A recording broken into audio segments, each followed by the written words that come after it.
हजारों साल पहले का समय कल्पना कीजिए। चारों ओर फैला हुआ विशाल समुद्र, ऊंची ऊंची लहरें और क्षितिज तक फैला हुआ नीला पानी। उस समय न जीपीएस था, न आधुनिक नक्शे और न ही आज की तरह डिजिटल तकनीक। फिर भी भारतीय नाविक बिना रास्ता भटके हजारों किलोमीटर दूर देशों तक पहुंच जाते थे। ये सिर्फ साहस की कहानी नहीं है, ये प्राचीन भारत के अद्भुत ज्ञान और तकनीक की कहानी है।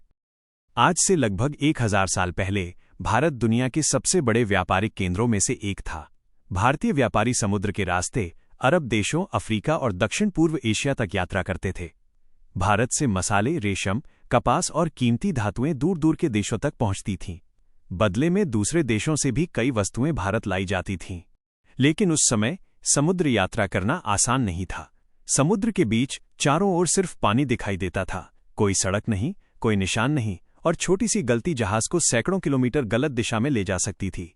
फिर भी प्राचीन भारतीय नाविक शायद ही कभी रास्ता भटकते थे। इसका कारण था उनका अद्भुत ज्ञान, नेविगेशन यानी दिशा पहचानने की कला। प्राचीन भारत में दिशा पहचानने के लिए कई तकनीकों का उपयोग किया जाता था। इनमें से एक सबसे रोचक उपकरण था मत्स्य यंत्र। मत्स्य यंत्र एक छोटी लोहे की मछली के आकार का उपकरण होता था। इसे तेल से भरे एक छोटे बर्तन में तैराया जाता था। जैसे ही ये पानी में तैरती, वो अपने आप घूमकर एक दिशा में स्थिर हो जाती। वह दिशा होती थी उत्तर। इस तरह समुद्र के बीच भी नाविक आसानी से दिशा पहचान लेते थे। यह उपकरण आज के आधुनिक कंपास जैसा ही काम करता था।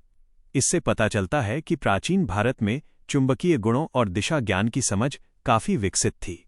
लेकिन यह तकनीक केवल उपकरणों तक सीमित नहीं थी। प्राचीन भारतीय नाविकों का सबसे बड़ा मार्गदर्शक था आकाश। रात के समय जब समुद्र के ऊपर अंधेरा छा जाता था, तब नाविक ऊपर चमकते तारों को ध्यान से देखते थे। आकाश में मौजूद नक्षत्र उनके लिए एक प्राकृतिक नक्शे की तरह काम करते थे। इन तारों में सबसे महत्वपूर्ण था ध्रुव तारा। ध्रुव तारा आकाश में लगभग एक ही स्थान पर स्थिर दिखाई देता है। इसी कारण प्राचीन नाविक इसे देखकर उत्तर दिशा का पता लगाते थे।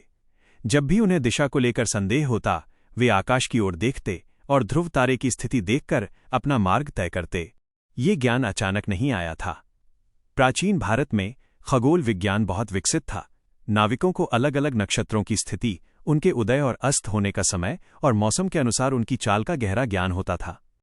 इसी कारण हर बड़े जहाज में एक विशेष व्यक्ति होता था जिसे कहा जाता था नियामक। नियामक जहाज का मुख्य मार्गदर्शक और नेविगेटर होता था। वो तारों की स्थिति, हवाओं की दिशा, समुद्री धाराओं और मौसम के संकेतों को समझता था। जहाज का कप्तान भी कई बार यात्रा के दौरान नियामक की सलाह पर ही निर्णय लेता था। नियामक का ज्ञान केवल किताबों से नहीं आता था, यह वर्षों के अनुभव और अभ्यास से विकसित होता था। गुरु अपने शिष्यों को आकाश पढ़ना सिखाते थे। वे बताते थे कि कौन सा तारा किस दिशा का संकेत देता है और किस मौसम में कौन सी हवाएं चलती हैं। समुद्र में हवाओं और धाराओं का ज्ञान भी उतना ही महत्वपूर्ण था। प्राचीन भारतीय नाविक समझते थे कि किस मौसम में समुद्र शांत रहता है और कब यात्रा करना खतरनाक हो सकता है। वे मानसून की हवाओं का उपयोग करके लंबी दूरी तय करते थे। सही समय पर यात्रा शुरू करने से जहाज बहुत तेजी से अपने गंतव्य तक पहुंच सकता था। इतनी लंबी यात्राओं के लिए मजबूत जहाजों की आवश्यकता भी होती थी। भारत में जहाज निर्माण की कला भी अत्यंत विकसित थी। कई संस्कृत ग्रंथों में जहाजों के निर्माण का विस्तृत वर्णन मिलता है। इन ग्रंथों में जहाज के अलग अलग हिस्सों के लिए तकनीकी शब्दों का उल्लेख किया गया है, जैसे लंगर, पतवार, मस्तूल और जहाज का मुख्य ढांचा। कुछ प्राचीन भारतीय जहाज इतने विशाल होते थे कि उनमें बड़ी मात्रा में सामान और कई दर्जन यात्रियों को ले जाया जा सकता था। इन जहाज़ों को इस तरह बनाया जाता था कि वे समुद्र की तेज लहरों और तूफानों का सामना कर सकें। इन्हीं जहाज़ों की मदद से भारतीय व्यापारी हजारों किलोमीटर दूर देशों तक यात्रा करते थे। इन यात्राओं का प्रभाव केवल व्यापार तक सीमित नहीं रहा।